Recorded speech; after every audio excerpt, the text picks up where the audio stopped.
10వ తేదీ జూన్ నెల 2025వ సంవత్సరం. ఈరోజు దేవుని వాగ్దానము యాకోబు 4వ అధ్యాయము 7వ వచనము. దేవునికి లోబడి ఉండుడి, అపవాదిని ఎదురించుడి, అప్పుడు వాడు మీ యొద్ద నుండి పారిపోవును.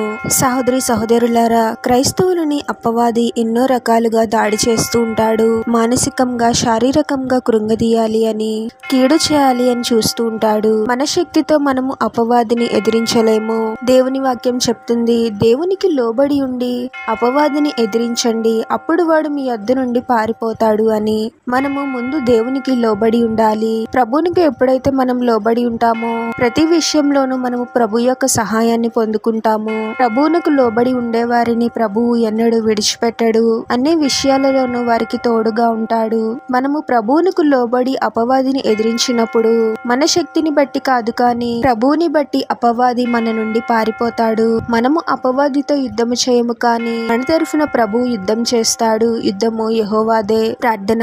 పరిశుద్ధుడవగు ప్రభువా, మీ పరిశుద్ధమైన పాదాలకు వేలాది వందనాలు, స్తుతులు, స్తోత్రాలు చెల్లించుకుంటున్నాము తండ్రి. మరొక నూతన దినంలోనికి మమ్మల్ని క్షేమంగా ప్రవేశింపచేసిన దేవా, మీకే స్తోత్రం ప్రభువా. మీ పట్ల భయభక్తులు గల జీవితాన్ని జీవిస్తూ ప్రతి విషయంలోనూ మీకు లోబడి జీవించే వారముగా మమ్మల్ని దీవించండి ప్రభువా. మా శక్తితో మేమైతే అపవాదిని ఎదిరించలేము తండ్రి. మీరే మాకు తోడుగా ఉండండి ప్రభువా. మా తరఫున మీరే అపవాదిని ఎదిరించండి తండ్రి. మా యొద్ద నుండి అపవాది పారిపోయే విధంగా మా తరఫున మీరు అపవాదితో యుద్ధం చేసి మాకు విజయాన్ని అనుగ్రహించమని ఈ ప్రార్థనలో ఏకీభవిస్తున్న ప్రతి ఒక్కరిని పేరు పేరున దీవించి ఆశీర్వదించి అభిషేకించమని, వారు చేసే ప్రతి పనిలో మీరే వారికి తోడుగా ఉండి వారిని అన్ని కీడుల నుండి, అపాయాల నుండి మీరే వారిని రక్షించమని ఈ మా మనవులన్నీ యేసుక్రీస్తు వారి పరిశుద్ధ నామంలో అడిగి వేడుకొనిచున్నాము తండ్రి. ఆమెన్.